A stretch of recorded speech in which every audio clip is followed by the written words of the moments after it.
Hi everyone, I'm Danny, and this is Neither Here Nor There, Conversations Across Friendship. Hi everyone, my name is Christina. So today we want to talk about friendship and community and everything that ties into that, because I think Danny and I, we've talked so much about how we have friends all over the world, how they mean so much to us, how we build our community that way. And I think it has been very interesting to analyze how each of us interpret what a friend is, how we keep in touch, how people build different friends around the world, especially when you move around so much or you have people living different parts of the world. So I was very curious to dig a little deeper. So let's get started. Okay. All right. What do you got, Christina? So to start off, I think we look super good, no? Like, I think the workout that we did this morning. Oh, we look amazing. We did. Okay, we specifically came in to work out because we want to look good for our fans, for you guys. For our growing audience, hopefully soon enough. But yeah, we were just looking at ourselves earlier today. Yeah, hashtag gotta get fit. That's been my thing for the last couple of days. That's my thing. I want to get fit. So because we were, working out and all of that, and Danny was wearing a sports bra and she was a little shy. And I was like, Danny, don't you remember like how we met? How did we actually meet and why you should no longer be shy around me? Are we going to tell people this? Are we actually going to tell people this? I think it's something to be ashamed of, but I think it makes for an interesting story. So Danny, I will let you take it away. We had a mutual friend who strongly believes that the best way to get to know someone is to see them naked on the first go. And this is really it's nothing sexual, all right, you little pervert. Yeah, that's nothing bad. So she's actually done this. Mutual friend has done this to me twice now, and this is the second time. The second time I met two people naked at the onsen. So she brings us to the onsen.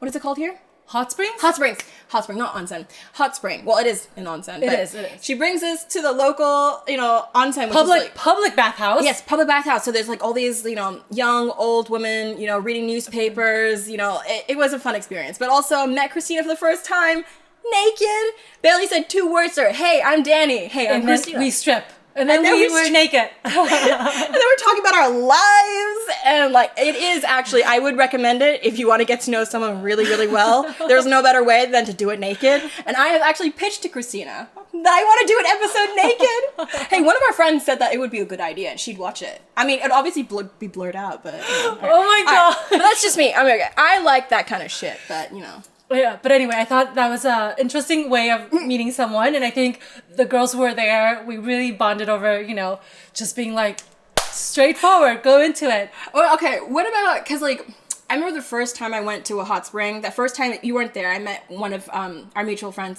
other friend. She was surprised because I'm American and that's kind of not the thing that they do, right? Uh-huh. But I've been doing that since I was a kid. I mean, onsens in Japan. Really? We went skiing before, and so we go to Japan and there's onsens, and obviously you're a teenager, it's oh, don't look at me. Yeah. But it was fine. And then this time, that last time I went, the first time I went, it was obviously oh, I don't know this random person, but I mean, I guess why not? Maybe that's my personality. And also, I don't know, in my late 20s, who gives a shit? What was your experience? Because and so the second time I did it with you and our other friend, our other new friend, totally fine. It was normal now. But what did you How did you feel about it? So I think, to be honest, coming to Taiwan when I was quite young, I would go to these sauna places with my mother, these public ones. So that's the only place where I would have seen everyone completely, nude. Yeah. And then I really don't have any memory in between of doing that until actually grad school, where one of the trips for school, actually academic trips, was to go to Japan, and we were in these onsens, and I was with all these new friends, new classmates that I didn't know before, we were just completely naked. Was it an icebreaker thing, or we were in Japan, and one of the experiences, of course, was to immerse yourself locally. Yeah. But you have people from all over the world, right? We had people from Spain or the US or different countries, and then all these girls, we were together, it just completely naked. So and then after that, I don't think I've experienced it until coming back to Taiwan. So I have very limited exposure to this. It's just a really interesting way to get to know people. And you don't know where to look, to be honest. I mean, you just You're supposed to look in the eyes. Well, I mean... All right, I'll think about this more, but I feel like it's an interesting concept to get to know someone naked. I feel like it's more vulnerable, it's more truthful. I like it. All right, we're moving on. I want to talk more about friendship. Let's get back to it. So I think for me, like growing up, this concept of friendship was quite interesting, especially since I did move quite a bit when I was young, and also not only just changing physical locations, but the people around me were from different cultures, in Taiwan, in the US, and Peru. So for me, the way, like, what a friend means or what friendship means to me, I think it creates some sort of rootedness. So before I dive into that, I wanted to get your perspective. Like, how do you view friend? Is it like, for you, just like something that I've always grown up with, or is it something that you put a lot of effort into? That's changed a lot over the course of my life. And Okay. I think a lot of that's a function of age. Oh, interesting. Okay. Like when I was a kid, I honestly only had one friend at a time. Like I can remember my kindergarten, pre-K school, I only ever had one friend. I remember later in life, my mom was always like telling me how like sad she was for me, how worried she was for me that I wouldn't make friends. But I actually preferred it because I was great I had my own imagination. At times I had a sister that wanted to play with me, but I had like a ton of Barbies that were like handed down from like another girl, from another like cousin, friend, whatever. I had a great Barbie collection. It's actually a story because when I came to Taiwan, I was a model here, and the things that she was a model. She just wanted to slip that in. Danny was a model here in Taiwan, and I'm picking it up again. All right, just wait. We're gonna have tons more photo shoots. Don't worry, you'll see more. All right, but yeah, the bribery was always with Barbies. Anyway, so my point was that I really like Barbies, and I had like a ton of different toys.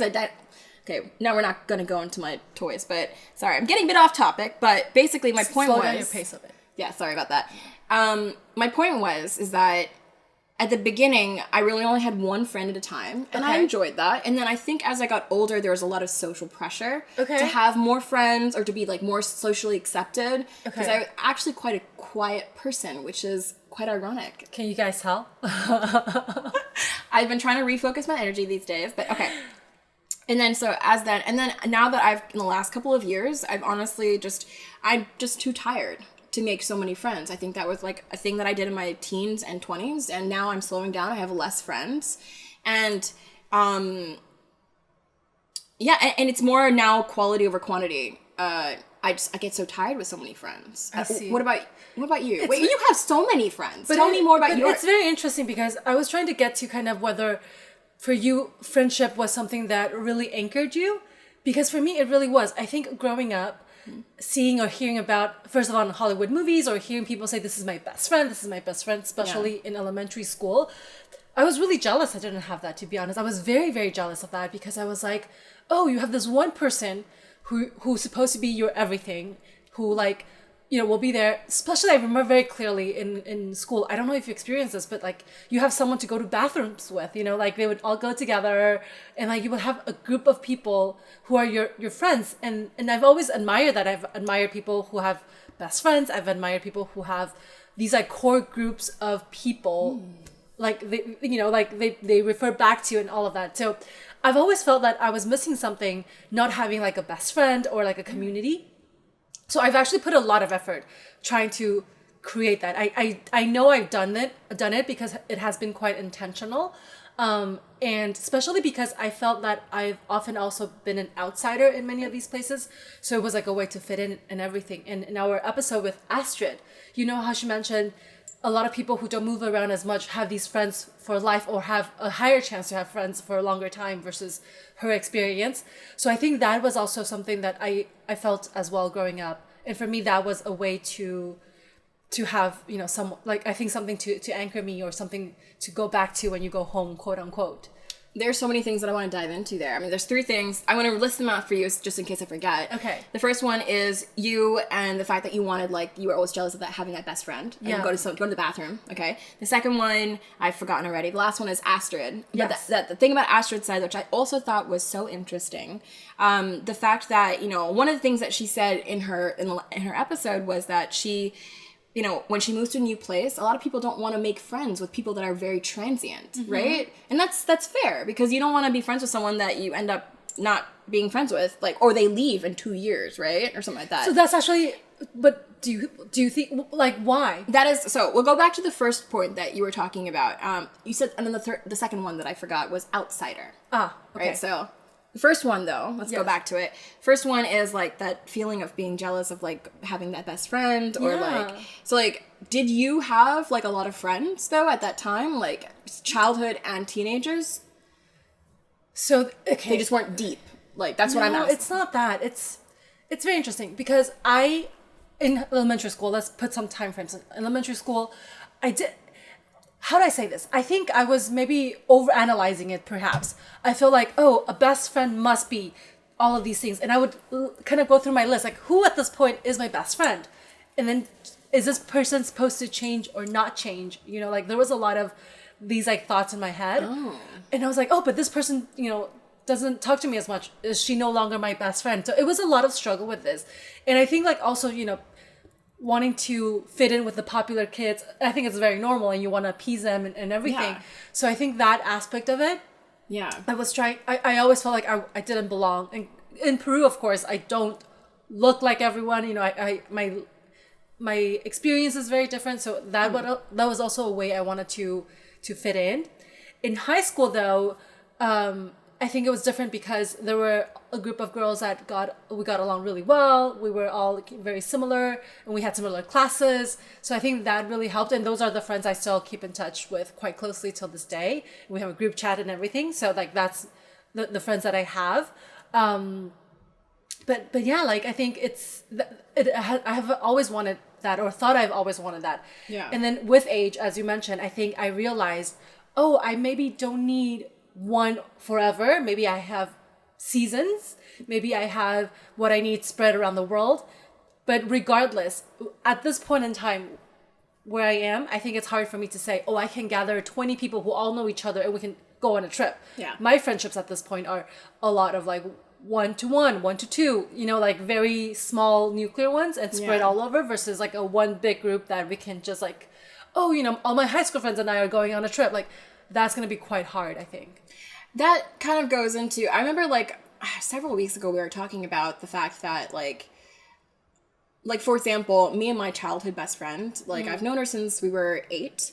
And, you know, she was the person that, so I only started feeling anchored by my friends and family in the last 2 years. And I think it was mostly because my relationship with myself had changed. Okay. And so now I do feel anchor with my, close friends and family. And so my one childhood best friend, though, most of our lives after 17, like, we didn't live in the same country. We were, you know, we'd meet up every once in a while because we all traveled around a lot. And you know, I remember talking to you about this, and I do think if you keep up with them, it's like, if you do manage to maintain contact with someone, it's like you're bringing them along in the journey. Sure. And I do want to talk about that journey, that process of having friends that continuously come and go, but they continue to come. Yes. But I just want to, you know, kind of talk about that, because I think bringing along the journey is one thing. To still qualify for the same title is another, in my opinion. That is an interesting one. And I think people generalizing, I do think a lot of people I maybe talk to, the title stays, the relationship changes. Then in my mind, it's that person is no longer, quote unquote, the best friend. This is true. And then something that I do actually think about, I have thought about in the last couple of decades. And that's why I told you, like, my relationship changed with myself. And so I no longer, like, I do sometimes still feel a bit of pangs of jealousy, but my relationship changed with myself. And so I feel rooted and anchored by the people that I keep around me now. But I do understand that the relationship does change. And so when I was younger, in my 20s, I was always worried that my one BFF, who is probably watching, hey, where, like, you know, she has all these other people in her lives, and she would mention them once in a while. And sometimes one person we mentioned a lot, and I would feel, like, really insecure. And so you're right with that. I do want to talk about that more, but I also know that I've gone off topic. No, you're good. I do want to go back to well, you want to go, let's go through the second point. Well, I hadn't even finished with the first point. Okay, yes. I guess the whole jealousy of, like, I'm wondering what part you're thinking you're missing out on. And I'm wondering, and I do understand because you couldn't quite figure out, you couldn't quite categorize it. For me, it was easy to categorize because we had so many cliques in our school. And I did have that experience where it's like you go to the bathroom with someone, which is really weird for me because when I was a child, I always went to the bathroom by myself and I enjoyed it so much. I didn't want to go with people, but it felt like it was a thing to do. And then if you're not asked to go with someone, it feels like you're left out. And I didn't want to be left out. It was more of that. Yeah.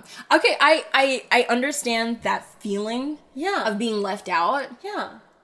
Like hold on, I need to talk about this more because I'm just or like even when you're choosing a partner, like school project, like pair up. You don't want to be not paired up. You want someone to always be the one you pair up with. Yeah. Or, like I don't know. These are like things I definitely experienced. Yeah, it's as like a child. I suppose it's kind of like the same feeling of like being picked last for dodgeball. I don't know. Yeah. Which I was a lot. I was bad at sports. I was like really bad at sports. No one ever chose me first. Oh God. Anyways, okay, that's a whole whatever. This is a therapy session. No, it's not. We're not doing a therapy session. Christine already does it to me in real life. All right. We're gonna talk more about that feeling of, because that's right. Yeah, it's wanting to fit in. It's wanting to. I get that. Yeah. So then I remember that I was in Taiwan in school. I had this one best friend. We were really close. We were like the smartest kids in class. And we did all these things together. Definitely lost touch. This was like back in the old ages when there was not as much technology. Yeah. But yeah, like in that moment in time, she was definitely my best friend. We would hang out all the time. But she no longer is, right? And even if she kept up with me, our lives have evolved so much. I cannot in good conscience give her the same title. Yeah. So I think that's kind of what I was I remember my first BFF was An. I don't even know her real name. She was my preschool friend in Taiwan. You find her. I wonder if she's watching. She's probably not watching. I don't think she speaks English, but I don't even know what language we spoke in, to be honest. It must have been whatever. But basically, I remember like a couple of years ago, several years ago, I think it was like early 20s, my mom had told me that she got in contact with like my old teacher or something like that and found where An was, and An had got married and had kids in the early 20s. Wow, okay. And I was like, oh, interesting. And I think that would have been a similar concept because her life trajectory would have been so different. And like, while I think, I helped my sister with her kids, and I think her first kid was when I was 23, I honestly don't remember. I should know this fact. I helped raise these children, but like my point is like I didn't understand what it was like to be a mother, or I'm not a mother, but to be that have that maternal or taking care of a child, what it means. And so I think if I was friends with An and I met up with her, I think it would have been quite a bit. It was a massive contrast because I wouldn't have understood. Yeah, a disconnect. Yeah, there would have been a disconnect. All right. What was my second point? It begins with the O. The word begins with the O. I know. I think I remember the O as well. Outsider. Jinx! All right. We're so cute. Being an outsider. Mm-hmm. So in Hong Kong, being an outsider, like being an expat that moves in, like you could be from a random country, it kind of was normal. Because like you would automatically go to international school. Very few of them couldn't not go to an international school because the local schools were not only in Cantonese, but they were also really difficult. Like, I remember how funny it was. It was like, for several years towards the end, there were a couple students that randomly came into our school because the local schools had told their parents, you gotta send your kids to the international school because they can't cut it. And so we got like a couple of those students. That was kind of funny. Anyways, my point is for you. Yeah. I think my experience is slightly different because I was immersed in a local private school. Private school? Yes. What does that mean? Not a local public school. Got it. Okay. Yeah. I feel like I could have known that, but I needed her to explain that to me. All right. And it was, the school, there weren't that many Asian kids. There was like literally a handful. Yeah. So it's very easy to not fit in, especially because when I went to school, I didn't speak Spanish. How old were you again? No, how old were you again? I was 8. But wait. No. This is the thing. This is the thing about Christina. Okay. You were born in LA, I know that, but your parents had already moved to Peru. Yes. So the reason why I couldn't speak Spanish, it was because when I left Peru and moved to the US and Taiwan and all these things, I forgotten the language. Like I literally could not speak it. When'd you leave? When I was 5, 6. Okay, so there was a stint in the middle. Okay. So like the couple of years I was gone, literally gone. So I had to relearn everything. It was much faster. I relearned it like really fast, and it was familiar, and I was able to like, you know, it was like ingrained somewhere. Yeah. Coded into my brain, but I couldn't do it. So then people would have to like speak to me in English, like teach me. So it definitely was like a immersion process, you know? Yeah. Of course you would feel like an outsider there. But were there other Asian looking kids? Like They're very limited, like a handful. a handful. Okay. Like I literally know actually who they were. There was like 3 others, and then my sister. Were there were you automatically, did people go like, oh, are you friends with that person? For sure, like maybe like not friends, but like it was just like group. Like you definitely knew like who everyone was. Okay, so what about like were there other races? Like, so predominantly I can imagine they would be probably like a tanned white. Like like Hispanics. I have been to Peru. Like this, like a darker this. But I don't know what the words are to say about this. Yeah, so there's definitely like the more European looking ones. There's definitely also the more like indigenous looking one, and then there's a lot of mixed as well. Actually, to be, you know, objective about this, there's actually a lot of Peruvians that are Chinese descendants from like generations ago. So there's also a few of those, but they are definitely very mixed already. So they're not very as Asian looking as I am. Yeah. I did the ignorant thing, and when me and my friend were traveling through Central America. No, this one was Peru. No, this was Central America. We were going through Central America. I went to a grocery store, and there's a whole bunch of Asian people, and I was so excited because I hadn't seen. I did the ignorant thing, started being like, "Hey," in Chinese. Oh my god, it was the worst. Oh, don't do that. Don't do it. Don't automatically assume. Teeny, I did. Why are you so ignorant? I know. Anyways, the look that girl gave me was like so vicious. I didn't do it again. I haven't done it since. It was like I was like 25. All right. Anyways, moving on from that very embarrassing story. I don't know why I told it. Oh, jeez. All right, what's the third one? The third one was Astrid talking about people being transient, not investing as much in those friendships. Man, I found that so interesting what she said. Which is fair. I've heard it before. Yeah. I've heard it often, especially in big cities. People don't commit, quote unquote, to these friendships. Yeah. I could definitely... Finish that thought, sorry. No, it just means that people, or there's definitely groups of people out there that believe you have to make a friend for life. This is an interesting, this is branching off into another topic of like, it's the same thing like, you know how you have those movies where it's like, you know, be in love for one night. And it's like, that's enough. And then also, like, I remember traveling with my friend. I remember saying to her specifically, like, oh, we forgot to get that so-and-so's, like, Facebook, whatever. And she was like, actually, it's fine. We'll never see that person again. Yeah. I don't mind. I actually enjoy the fact that we might not ever see this person ever again. So I don't mind not taking their contact. And we had fun for, like, that. And at that point, I did not understand that concept. Yeah. I kind of get it now a bit more. But I'm still, lately, just, like, the last couple of months, been, like, playing with that idea of, like, does it have meaning? I'm not sure. Not always. Not everything has to have meaning. But I'm still playing with that idea. I was wondering, can you talk a bit more about that to maybe spur some thoughts on? For sure. So I think, first of all, I think this is a good segue for maybe this other episode that we want to talk about, where, you know, this idea of the impact one may have that's not equal. So we'll tease that out a little bit, but we'll talk about that. But I think people have different views on friendship. That's why I thought this topic could be really curious. Because for people who travel often, you meet people all over the world. There's a high chance you don't actually see these people again, keep in touch. Or vice versa. People keep in touch with them. I have friends who tell me, oh, the one friend I met when I was studying abroad, you know, in the US, in Australia, this is my good friend, we talk, but I don't think I will ever see this person again. And in my mind, I know there's a lot of people with different financial situations, so not everyone can be visiting all these countries, visiting all their friends all the time. Very understandable.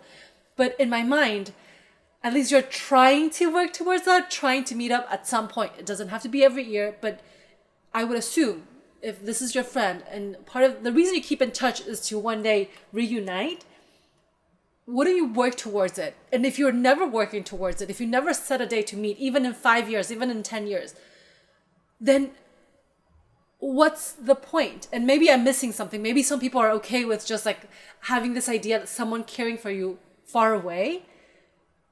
I somehow cannot grasp that. What about you? What do you think about that? Okay.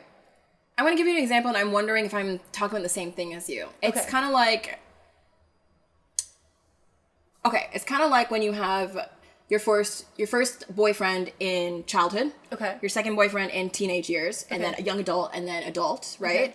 You all, for each one of them, whether they're good or bad experiences, you have a different learning. It's a different lesson. You learn something. Sure. And I kind of think, like, having a friend like that, I'm not sure if we're talking about the same thing, but, like, it's kind of like... Because I think my point is more, what constitutes a friend?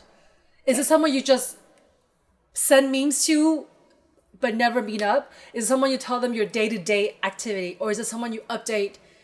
Or is it someone you seek advice for? Okay, hold on. Yeah. Keep going with the list. And I guess, and for sure, I understand. There's different friends for different situations, for different topics, and people do, go for different, go to different people for different advice and whatnot. Some people you just have fun with. Yeah. Right? So... What? Is it just part of that? But at some point, do you try to all meet up, right? Most importantly for me is, if I'm ever in your city or you are ever in my city, and if we don't make an effort to contact each other, well, we still friends? Are we just friends via messages? Like, is that enough to call it a friend? Yeah. Okay. So I did have someone, like, from high school that I knew was gonna come. So I got back onto social media earlier this year, and touched base with this one girl who I knew was Taiwanese, but we didn't talk very much in high school, but I knew she was coming here, and I actually wanted to see her just to, like, out of curiosity, out of, like, just touch base. It was to have fun in Taiwan, whatever. And then when she came, like, obviously I was going through my own thing or whatever, and so it fell through. But that would have been one of those cases. So I wouldn't call her a friend. She's a very nice person. From what I remember, she was always very nice. And I did want to, like, hang out with her, but I had a lot going on. And so that would be what you're talking about. So we aren't friends, but it would be... So, like, if you're saying what the point is... No, I think that's a good example. You don't call her a friend. But some situations, people call that... Friendship. Sure. But then, are you really friends? And then, in that case, it would definitely be how each person categorizes it. Like, it's categorized by different people, and that's kind of where society and civilization is great, because you have all these rules that everyone's supposed to live by. It's like a contract that you're supposed to live by, and makes it life easier, but sometimes it just falls through the cracks, and that's just kind of what happens, and you have to, like, eventually, like, either... I don't know, make it very clear to the person, this is what I think. Obviously you don't say it in those words, but you kind of make it a little bit clear, this is what I think a good friend is, or this is what I want in a friendship. Wow, it's kind of sounding, yeah. And, okay, and then I want to go back and talk about my BFF. So, I have two girl BFFs and two guy BFFs, all from, actually, elementary school. And they're ones that have consistently been in my life. I would say... two of them, one guy and one of the girls, were ones where I was, like, halfway through not sure if I would continue being friends with them, just because the guy is, like, he goes off and does his own thing all the time. And then the girl, I wasn't sure if we were on the same, like, life level. Does that make sense? Like, yes, at the same stage. Yeah. And so when I graduated school, like, last year, and I went on, like, a world tour to, like, America, Australia, where all my high school friends are, to Hong Kong. And I honestly reignited a lot of the friends that I had that I didn't know, I wasn't sure about, and, lost a few, but it wasn't so much losing a few, but you know what I mean?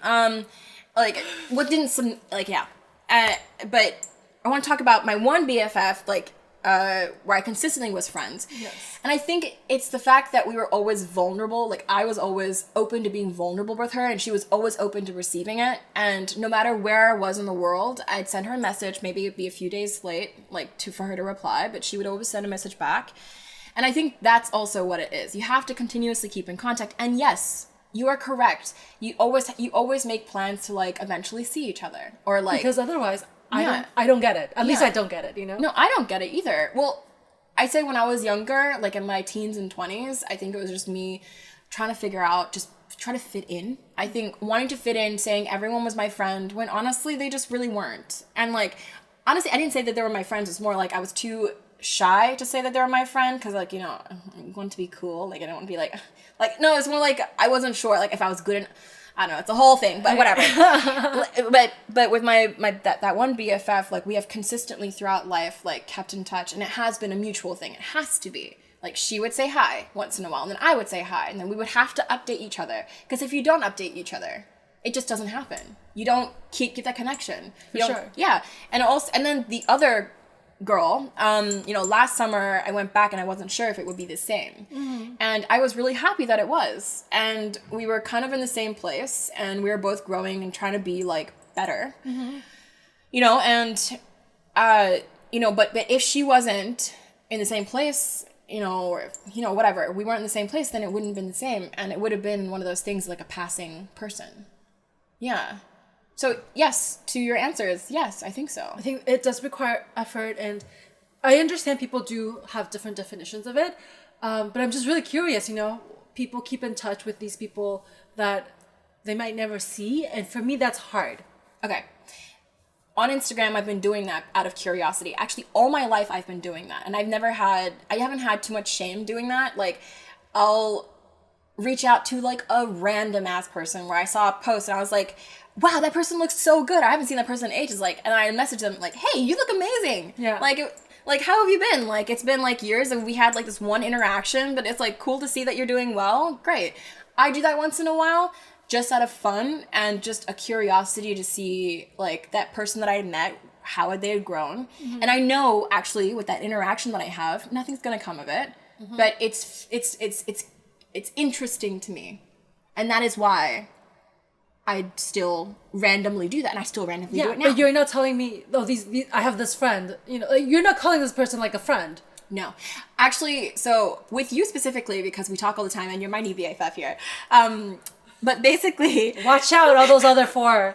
But basically, my thing is here is that now that I'm older, honestly, with people, like, just people I talk about, like, if I'm talking to, like, one random person that I met, and... like, I have, like, maybe an acquaintance that, like, we're not friends, because my category of friendship is, like, you're my friend. I talk to you all the time. I am vulnerable with you, okay? I tell other people, like, this other person who I'm not as vulnerable with, or vulnerable at all, is my friend, just as a way to, like, categorize For sure, like, it. to introduce, and it makes sense. Otherwise, you'd be like, oh, there's one person I know, but I don't know what to define it. Okay, we're not saying don't define the relationship, but I'm just saying, like, in passing, like, I wouldn't say, oh, I have this one friend in, like, I don't know, in, like, Australia, but I never see this person. I talk once, you know, send a meme once once in a while, and then we've known each other, quote unquote, for 10 years. Yeah. Well, clearly this person is not really involved in my life, you know, and, no. And I don't have we're not making efforts to meet up, so, you know, yeah. I think that's, for me, the difference. But going back a little bit to what we were talking about, this, like, passing by friends that, you know, for short term and long term and whatnot. Personally, I think for me, it's always interesting to keep in touch, even if with people who are just passing through or, like, here for a little bit. I still make the effort to become friends with them, even if it's only for a summer or for a year, because you never know where life takes you. Yeah. But because maybe the lives we lead is more like that, if you are most likely settling in one place, you know, always going to be there, you have your core group of friends, maybe you wouldn't want to spend time expanding that. I also have to note here, as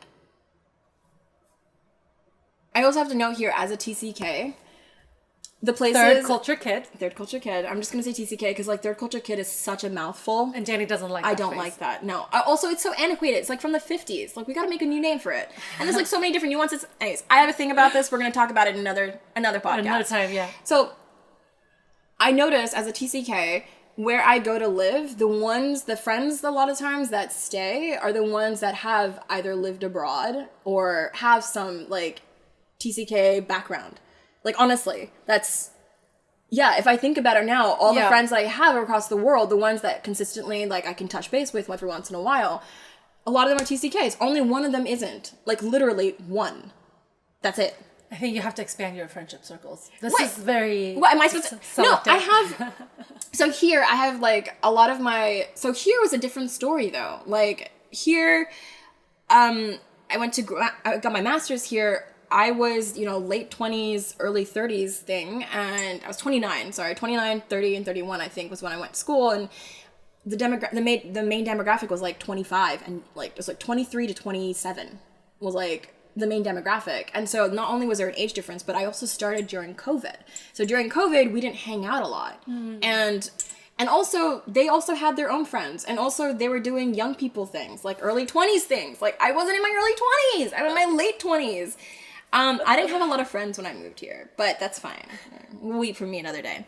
But, so I do make friends here, but the thing is, like, and I will still keep in contact with them because I'm going to live here for longer. Yeah. But if I move away, there's going to be only one or two that I still keep in contact with, only. Like, it's only going to be one or two, and it won't be, like, I don't think many of, like, maybe only one of them I could imagine would meet up with me somewhere around the world. That's it. And she's a bit of an outlier in Taiwan society. Like, she's not a very typical Taiwan girl at all. And so that's kind of like the thing. Danny, this leads into actually a very interesting concept. Like, maybe the way we make friends is very westernized. Is that a possibility? I didn't think about that much, but maybe just the way we approach things is maybe more US focused. The way we deal with friendship, deal with strangers, perhaps, this idea of meeting people. Because I think in most of the world, people stay in their close circles, right? You don't move away for college as much. You don't move away to work as much. So you are always with the people you grew up with. There's really no concept of trying to expand that versus in the US, because people move across the country a lot more. Meeting new friends is a necessity. So maybe because of that, we feel like it's very normal. That would only be for people that move to big cities, though. I would say that people who, I don't know, upstate New York or like, out in Virginia country, they probably wouldn't move around a lot. So maybe they would really just be city people, right? So maybe they behave similarly to what we are talking about. I mean, I would say that for sure. When I came here, like, I don't know. I don't look like I have a very threatening face or like a very like mean face. Would you say? I have quite a round face. I would say it's really hard to say. A lot of Asian people say, like, especially like all my classmates, and I remember some Asian people that I made friends with in America. So the same thing. Maybe it's an Asian thing. They find it very intimidating talking to me. Like, coming up to me. I think the confidence is a very Western concept as well. Like the way you show up. There were only 2 people in my class when I started school here that dared to talk to me. Like, and they were both, like, the guy was like naturally very sociable. He has a massive network in Taiwan. And then the other one, that girl that I told you about, and she's like, very different for a typical Taiwanese woman. She is not a typical Taiwanese woman, and she's very like loud and she's very extroverted. It's just not what's typical here. The guy is more typical. He's like very like calm and but so those are the 2 people that talked to me, right? And it's also the age gap too, because the other person that also dared to talk to me spoke better English, but he was in his early 40s. There you go. I think that all plays into it. Yeah, to be honest, it does, and also the age thing as well. And yes, as we make friends, it is different. But I do know how to talk to and charm Asian people. Like, you have the Asian style of making friends and then the Western style of making friends. I do change it. I'm a lot more standoffish and wait a lot more, I think, when I make friends here. Yeah. I typically wait for them to approach me because otherwise, well, it depends. If I want something from them, then I go up to them and smile. They love the smile with a little bit of a bow, and then you stay a little bit farther away. You can't, like, I remember just, like... Personal space. Personal space is a big thing, like, especially, like, with men here. Like, I remember, like, one time when I started my job, like, it was kind of a funny story. It was an accident. I, like, accidentally, like, grabbed something, and my supervisor was right next to me, and I accidentally brushed, like, our forearms, like, lightly brushed. And when that happened, he just, like, whoa, jumped away. Like, a foot away. It wasn't just, like, a few centimeters. It was Danny a foot. Causing chaos here in Taiwan. Chaos, I say. It was an accident, and, so, and... Yeah, so there's a different, rules and regulations and laws and whatever, and when you make friends here. And I do abide by them. So what's your experience with that? Like, you have so many different countries in which you do that with. Like, you got Latin America, right? Well, South America, sorry. Got South America. South America, and then North America, and then America. And then you got Asia. Those are 3 different ones, because, like, I could imagine South America being, like, so friendly, kissy, and huggy. America is also like bear huggy, not kissy, because like, you know, the Europeans also do the kissy, and I know that you've lived in Europe, and they do the right. So what Danny means is I could kiss or not kiss. I could hug or not hug. She doesn't kiss or hug me very much either. Like, because we're in Asia. Can you imagine like, what chaos I would cause here? But yeah, I think I am able to adapt to different ways of interacting. With that said, you are right. I think a lot of it here at least is a little bit more biased because the people maybe I do interact with more are people who have maybe studied abroad or like have lived in other places as well. So I wouldn't come off as too strong or direct because I do think the way people communicate might be a little bit less, you know, forward and all of that. So you have friends all over the world. Are they mostly TCKs or mostly local? And also, if they are more local, are they ones that have lived and worked overseas? So like, you know how you worked in Argentina? And you had that whole group? Yes. Like, but they're now all back in Southeast Asia, correct? Yes. Right? Yes. So that is also one thing, by the way. But so that's another category. Uh-huh. You got the locals that don't really leave. Uh-huh. And then you got the local type that do leave. Yeah. And that always go back. And then you got TCKs. Like the friends that you've made in Taiwan are like probably similar to mine, but wait, no, that's not true. You have tell me any more information. No, but you're right. There is a more I guess there's more similarity across these different groups of friends I've interacted with. I mean, at this point, a lot of the people I still keep in touch with are people I've met during school, be it undergrad, be it, you know, elementary school or grad school. So a lot of it is through that or work, as you mentioned. So it does range a lot of it. But I think as I grow older, a lot of them do converge in people who have shared in the experience of at least being in one other country with me. Those are the ones that you keep in touch with more. Yeah. I wonder.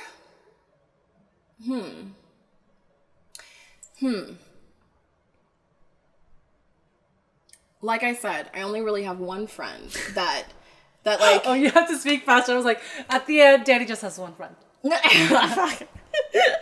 I just have that one friend that isn't like an international, that hasn't lived overseas, that is like a very, very local, like American. But the thing is, like, she's also very open to like that. And it's interesting to me. And I wonder what other TCKs or other. I mean, going a little bit towards our interview with Sean, for example, he was talking about how a lot of his friends or the people he's meeting now are much more local to his experience, right? So I think people do view it differently. Some people want to fully immerse more in the place they are in. Some people feel like they don't click with that. So I think it does vary. It does vary a little bit. It'll be interesting. I want to talk and touch base with Sean again in 2 years to see where he's at with that. We'll see. Yeah. But yeah, that is interesting. I want to meet another TC. There are many people, because I grew up with a lot of people that have integrated into one society. Oh, I have a whole list. Everyone who's watching this probably can meet Danny. You know who you are. Every one of my friends have the most interesting backstories. They do. I've met a few of them. Then also Christina has a very interesting backstory too. I mean, I thought I had an interesting backstory, but oh yeah. So I think this is tying really well into kind of global friendships. We talked about that. I think something growing up, and I'm curious if you also felt similarly, I always thought about me being the one leaving, whether I was affected more or the people staying were affected more. And I would think that I was actually taking it, the impact of leaving meant more to me, because for the people who stayed behind, for example, you know, if you leave your school, your classmates, for them it's just, yes, this person is gone, but for most of their day-to-day is the same. Like, for their impact is very minimal, versus for you as a person who leaves, it's like you're changing your whole thing. So your memory of them will be much stronger and fonder than the people who remained. That's a tricky question for me. I mean, you're leaving tomorrow to another country for like 2 months. 2 months. No, she's leaving. it's not that long. 2 months. She's leaving for 2 months, and I mean, I feel impacted. So it is always harder for the people who stay. All right, so that was so your statement was it's harder for the person leaving. Oh, sorry. Yes, you're right. Thank you for calling me out. It's circumstantial. Because, like, I have another friend, like, you know, Carissa. She recently left. Like, no one knows Carissa. I mean, we haven't interviewed her, now that no one knows her. Hi, Carissa. Sorry. Okay. So she left back to the States, and I think for her, it really was, like, she, like, what was the word you used? Impacted. Yeah, she's more impacted than I am. It's mostly the thing for me is because I am rooted here for a bit. And I know that if she wants to come back, she can. So, like, for me now, that's what it is. But, you know, it is circumstantial. I think it also is an age, it's age function as well. I think when I was younger, it hit me harder when people left. Okay. It was a thing. It was like, you know, it's the same thing with TV shows. Like, I never wanted to finish a TV show because I always left first because I didn't want the TV show to end and leave me first. It's a really weird concept, but you get what I mean. It's a bit of a stretch. But so, like, now I'm okay because I am here. And I'm not going anywhere. And a lot of the friends that I have, they will come back or they won't come back. And I'm getting more used to that. I think that is an age function. So the reason I bring this up is because for the longest time, I haven't been rooted in one place long enough. Yeah. And I've always made it a point to be the first one to leave. Or, like, not the first one, but, like, to leave first before the party ends, essentially. Like, I don't want to be left behind. Yeah. Yeah, I think that's a really good thing to even if I'm impacted more. You know, this is something that I've been thinking about with you a lot as well. We went to the fortune teller and everything, and our fortune tellers, like, 2 of them that I've been to that, like, with her, told her to, like, you know, stay put, take it easy. And, like, people are gonna think I'm crazy, Danny. 2 fortune tellers. Jesus. And we were having fun, all right? It's whatever. It's a topic that I want to talk about down the line. But basically, it's the thing of, like, honestly, what is causing you to, like, continuously, like, just, like, run away? Man, this is turning into a therapy session. Are we going to talk about my issues now? That's for another time, I guess. I mean, that's the thing. Like, you're always moving around. But the thing is about this, and I've discovered from living different countries, there's always going to be good stuff and bad stuff. Obviously, you want to be in, like, a very secure country. Like, I'm not going to say any countries. I'm not going to do that. Hint at something. I'm not doing that. You want to be in, like, a safe place. A country that has, like, you know, safety, security, and education, and health, right? Safety and security, same things. I know that. Okay, but so long as you have those 3 categories, technically, honestly, a lot of the countries are much the same. Like, in terms of, like, there are goods and there are bad. And because we are TCKs and we can move around the world, we still have the option to keep one place as a base and then continuously travel around. You're making us sound so bougie right now that we're not. Like, have a base and have these houses. No, we are not like that. Please don't. I am bougie. I'm bougie. Where's the mic? I'm bougie as hell. I've always been bougie. I embrace. My house is amazing. I'm, like, still putting tchotchkes, like, all over the place. I'll show you guys later in, like, a story or something. Oh my god. But, like, I do understand that this is a privilege thing, but my point is for you is, like, the moving around. I am running away from something. I don't know yet what. Guys, I will figure it out and let you know. I'll figure it out too. Like, I'll be asking her a lot of questions after this podcast. But so to, like, tie it to kind of what I was mentioning about this, like, global friendship we discussed and kind of maintaining friendships. My question to you is, are you good at keeping in contact with people through time, through distance, through geography, through everything? Only a few. So you're, like, quote unquote, not a good one. I'm not super great. Oh, interesting. And so typically the friends that do stay, like, and I think the friends that I have, so, like, one of the guys, it's because he's super aloof and I'm pretty aloof too. So even if you're not in communication, neither of you are complaining about it. No, neither of us are complaining about it. We once in a while send a message. Sometimes the other does not respond. It's and that's common. Okay? Yeah, it's for me and him, yeah. It's totally fine. The thing is about me and him is, like, randomly once in a while he'll give me a call and I'll pick up and we'll catch up. And it's fantastic. I have a really interesting relationship with him, I feel. Like, I think it's because he's a very particular person. Okay. He's a very independent person. Okay. And, but I've always had a great relationship with him. I think since we were kids. I've known him for But if he's not dependable, do you still call him a friend? Dependable. dependable. I've never needed to depend on him like that. I have like emotionally like given him some of my vulnerabilities, and he's always accepted me. Okay. And he's never been like, yo, no, like I'm not listening to this or anything. He's always, and that's part of the thing that I find my favorite thing about him is that he's fun, he's really goofy, he's like a really intelligent person, but he's like such a doofus because I grew up with him, like all that kind of stuff. But like as we grew older and I started to be a bit more vulnerable with him, because like as you become an adult, if you aren't vulnerable with the people that you're spending or you want to spend time with, what is the point, right? Sounds like a direct message to me.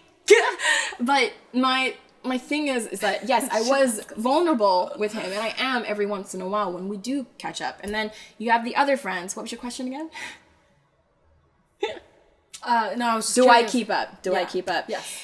Then another friend recently, my BFF from Hong Kong for forever, she also said, like, that thing of, like, it was, like, passing comment, like, in the kitchen. He was like, oh, yeah, Danny's messaged me, but I don't know if she, but sometimes when I respond, I don't know if she's ever going to respond back. So... Oh, so you're that type of person. Yeah, and the thing is, I noticed a lot of my friends are like that. They are very stable people. The ones that have stayed, and the ones that have now, like, I'm rooted with them. Like, last year I cemented, and with all my friendships and, like, family members... They're the ones that are stable, and I'm the one, like, I'm like fire. I'm constantly, like, going around, doing things. I'll come back, and then they will accept me. They'll, like, take me in. Yeah, and that's honestly the type of friends I have. And I think you're probably one of the first friends that I've had where you, like, actively talk to me, like, a lot. Like, you send me... I'm consistent. You're consistently sending me things, doing that. Otherwise, my other friends, the type where they're very, like, they're calmer. And they're like, you know, I will start talking like a lot, because I do. And I'll like randomly send them memes. And like sometimes I won't respond. But they are very stable. They're very secure people. That's the people that ended up staying at the end of my life. Very interesting. Not end of my life. I'm not. That's not the end of my life. But you know what I mean? Yes. For now. That's very interesting because objectively, Danny, don't take this wrongly. But under other circumstances, if we have met, like... This aloofness is like something that kills me. I know that. It's crazy. So most of the people listening will probably know this about me. One of my super skills, like one of the best things I do pride myself and I get complimented on, is how well I keep in touch with the world. Yeah, you do. I've complimented you on that too. And I make so much effort to make sure of that. And I put a lot of kind of attention and effort and energy towards it. And I'm okay being the one putting more in it, because I know I'm the one always leaving. I'm always the one harder maybe to quote unquote track down physically. Yeah. So because I know I'm not physically there, I know I need to be virtually there and emotionally there. So I do put a lot of effort to make sure of that. Yeah. And I'm okay being more of that, but I do, to your point, in our previous conversations, need people to reciprocate at least some level, because otherwise it just feels like I'm forcing these people to be my friend. Yeah. And I think after talking to friends about this, many mentioned having a hard time kind of doing that. And you know my one phrase of like, if there's a will, there's a way. Yeah. So I don't get it and I'm like, if you wanted to answer me, you would have. And then people are like, it's really hard for me, and I have never been able to really grasp that, to be honest. Okay, we can talk about our friendship, because that was something at the beginning. So two things. The first thing is, I think if we met earlier, honestly, if I think we met last year maybe, but any year before last year, like all of 2023, so 2022 and below, I don't think we would have been friends. I don't think that you would have stuck around. Yeah. You might have, like... But I was still going through like my own like self-discovery and all that kind of stuff. And honestly, only this year is the perfect year for us to have become friends. So it was in the stars? But I would say at the beginning, I did have a hard time, because I think for me as a person, I don't know how much the audience and you know about mental health, but like perfectionism is a thing. And so a lot of times I get super anxious responding to messages. And so when you send me a whole bunch of different topics and a whole bunch of different chat, I have trouble keeping up. As well as the fact that when I first met you, I started being super social, like really social. Like I was messaging like anywhere up to like 30 people a day, which is like a lot. a lot. In which now I know I can't do that anymore. Like, I would think at that period, I wanted to be really social, and like, I was like, finally myself, blah, blah, blah. So at that time, and then also because you have the energy of like 5 people, she does. She's looking at you like that, but like, no, you do. You have energy of like 5 people. And like all the different things that you ingest and like shoot out, it was difficult for me at the beginning because of my brain. It's got nothing to do with you. But I think also in the last couple of months, I have, you know, I've really put time into having quality friendships and cutting off ones that don't, you know, what's the words? Cutting off ones that are too tiring for me. And like really harnessing ones that are, you know, good for me, that, you know, all that kind of stuff that are stimulating, that are healthier. And I think, so at the beginning, while it was hard for me, I think it was mostly because of me and my own personal mental dilemmas. And it was overwhelming to like, to like consistently message back. Cause I knew that that was something that you wanted and that you appreciate. Yes. I had a hard time with it. And I felt, pressure. So I felt pressure to like always respond. But when I respond, I like to respond like perfectly. I've actually heard this problem. often. I've heard this often from a lot of my friends that it's not because they don't want to, it's because they want to find the right words to be able to respond. And sometimes I find that, I just find that like I can't comprehend, because my question is, how are you? I don't need a perfect response, you know what I mean? But with that said, I understand where people are coming from. So the whole perfectionism thing is that I realize it is like a mental like thing. Like it's a a block. It's a mental block where you think that you need to answer perfectly, and if you don't think you can answer perfectly, you just don't answer. And then that provides more anxiety, and then it like becomes a bit of a cycle. That makes sense. That's one part of it. But then the other part of it is like so you said the question of how are you? I feel like I want to do an episode just on that, because honestly, me as a person, since I was young, when someone asks me how I am, too loaded, I give them a real answer. And then I remember moving to America and they're like, what? Like, the answer is good, or that's it. The answer is good. Great. Yeah, good or great. Yeah. Or all right, yeah. Like, you don't want to be a negative. It can't be a negative, because otherwise it goes into another. So yeah, so I was very confused with that. I remember going to America and people would ask me that all the time. I'd be so tired by the end of the day. Like, oh my God, like, how many times do you want to ask me how I am? Like, I'm all right. Like I did this day. Like, what do you want from me? And I realized, you know, obviously soon after, the answer is good. It's literally a greeting. So that's my part for answering the question, how are you? Yeah, no, I think, or just in general, because usually I do check in on my friends and I don't hear from them, and I know I need to bump them or like remind them, and I'm fine with it. But I'm just really curious to understand, why is it so hard to show sign of life? And I don't mean that as a criticism, but but to reverse that, to explain my side of things, is because I think maybe we'll tie it to like, you know, childhood experiences. But I do think if people are able to read my message and not respond to me, I feel ignored. I feel undervalued, and I'm like, why are you blatantly ignoring me? Yeah, everyone, Christina does this all the time to me when I like read a message and she goes, you didn't answer my question. But the thing is, like, I love that. Sometimes, like, I don't know, sometimes like I'm doing something, I'm like cleaning dishes, and I'll answer in like 10 minutes. Yeah. So not that, you're talking about days. Yeah, or like just, you know. It must be a perfectionism thing. And also, maybe he's just not that into you. Oh no, also that. Message received loud and clear. I understand what you're saying, and I think, honestly, like, I kind of still do that sometimes. Or I do send messages into group chats, and then it just goes unanswered. This is calling everyone out who's in group chat with me. I'm just kidding. I've been in a few group chats with her. Wait, I do understand what you mean, and it's something that, it's a difficult one. Because I have done that, like, my one girlfriend in the States, like, I remember there's been, like, not one girlfriend, there's been multiple times where, like, my friends, they've, like, sent me a message, and I'm, like, doing something, and I think in my head, and I answer in my head, I don't write it down, or sometimes I write it in the chat, and I don't press enter, and then I go do something else, and I forget completely that. I mean, maybe that's, like, an ADD thing, or, like, I don't know. That part's different. Mm-hmm. And also because they're not in my immediate life. Like, you're in my life because you live here. And I hear this also, people like say, when I'm traveling, I can't answer to you. To be honest, I don't get it, but sure, maybe it's that, right? Like, this constant reminder of having someone around you to like think about them, because if they're not in your thoughts, then I take it too personally, maybe. I'm like, why am I not in your thoughts? Well, not everyone moves as fast as you, okay? Like, we talked about this. Is that what it... I mean, I don't know. I don't know either, actually. This is a very interesting topic. We'll leave it to the people to tell us via comments why. Yeah, I actually really do want people to answer this question. What was the frame the question for people. Like, I don't know. I mean, for me, like, when someone reads a message, is it that hard to reply? Is it, okay, talking about it logically, let's try to take the personal aspect out of it.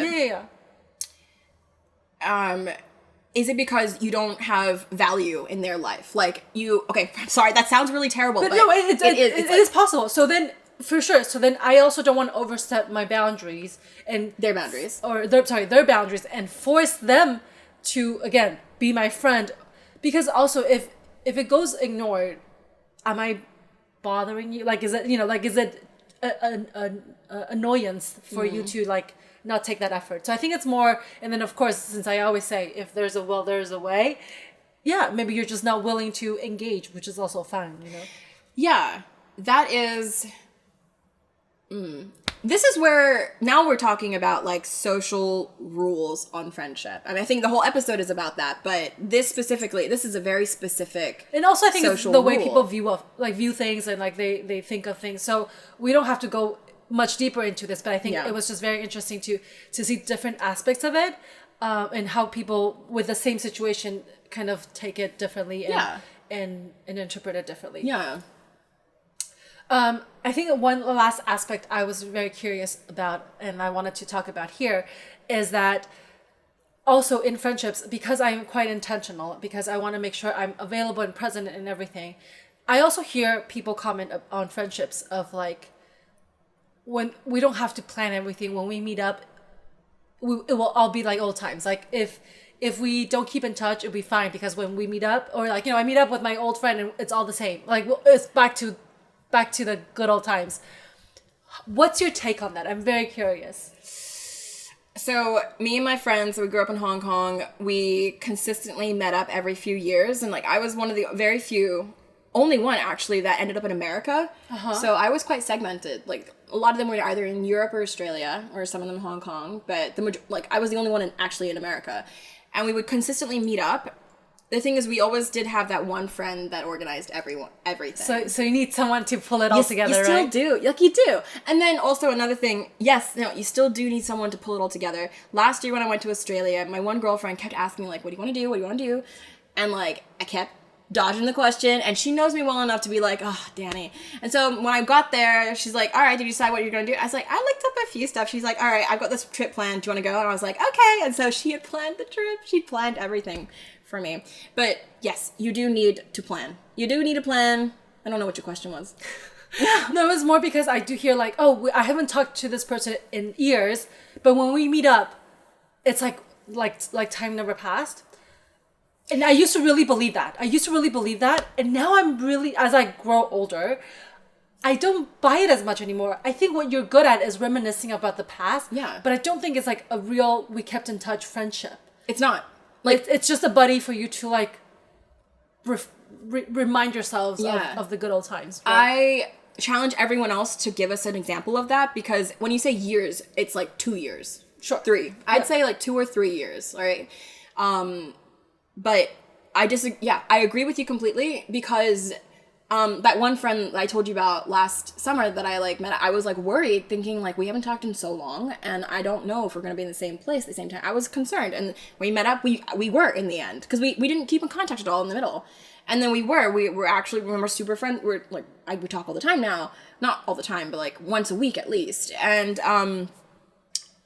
when I was younger, I agreed with that. Like you said, that you agree with that. Now, it's just not true. Especially because as you get older, you have more responsibilities and less time to just, like, faff about and just, like, you know. So, yeah, as you get older, very sure. But when you're in your 20s and teens, like, people come and go so quickly. Mm-hmm. And so you also have that feeling of, like, when they come back, you're still, like, messing around. Yeah. You don't have all these responsibilities. So, yeah, it's the statement is kind of true.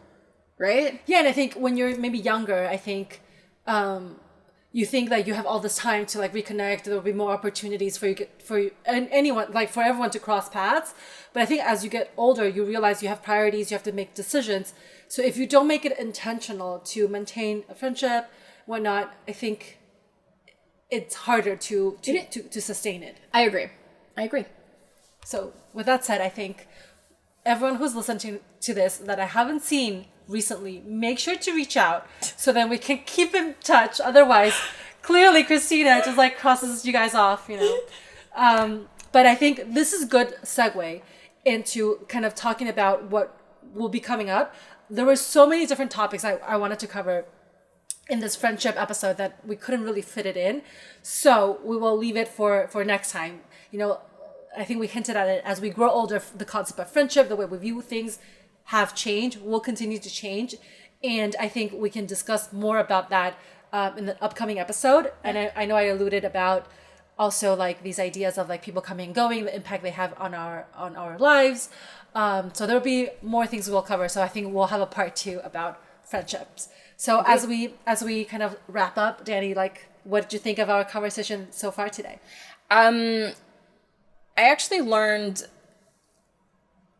I think I just kind of cemented a lot of the things that I hadn't cemented. Like, I feel like I had a lot of ideas about friendship and I hadn't thought about it in a long time, but because I feel like I've definitely become an adult, like a real adult with responsibilities and accountability and all that kind of shit, I do feel like I hadn't thought about recategorizing and redefining it. And I think with this conversation defined a lot of the stuff for me, especially because like I told you, this last year, I really, I created my like international community, the people that I know are going to stay and that I feel secure with, that I'm vulnerable with, that I know I can call and be like, hey, I'm really messed up right now. Can you like have a listen or like help me in some way? Yeah. So I had a good experience talking about this. What about you? No, I think it has been very interesting. I think because we view it so differently and our experience has been quite contrasting, I think it's always good to know kind of the other perspective. But just to clarify, I'm not so systematic about, like category A friend, B friend. So I don't want anyone to come bite me with that. But it actually does help when you do that because it helps. It's like social convention. It's the rules of the game kind of thing. And it's kind of hard to read sometimes if you aren't explicitly clear. And it's frustrating. So I think we all do it, but no one's explicitly talking about it because it's like a little bit of a taboo to say, oh, today you've been downgraded to grade number 3 friendship, So I think it's more along those lines, but I think it's just really interesting how different cultures, different people, especially as you have friends all over the world, and people do start losing touch, and how do you reinforce those friendships? How do you re-strengthen them, or you lose out on them, right? Something that we could also talk about next time is the fact that, as you grow as a person, your values and your beliefs, maybe they morph a little bit. Yeah. Maybe your beliefs rather than values, right? As they start morphing as you get older, maybe some of people with a specific culture in one country, maybe that no longer fits. That is something that maybe we could discuss next time. For sure. And then as we age also, different stages and all that I think also plays a pretty big impact on all of our lives. I didn't realize that friendship would be such a big topic, to be honest. Yeah. Okay. All right. So anyway, I think this wraps up our episode on friendship part 1. And as Dannie alluded, I am going to be traveling. So next time for part 2, we'll probably do it long distance. We'll test out how Dannie and I survive long distance friendship. So we'll see how that goes. Our long distance relationship. All right. I'm going to wrap it up. Thank you, everyone, for joining us today on friendships. We are neither here nor there, conversations across, and today's friendships. So please make sure to follow us on all the different social medias. And thank you for your time today. Thank you, guys. Bye. Bye.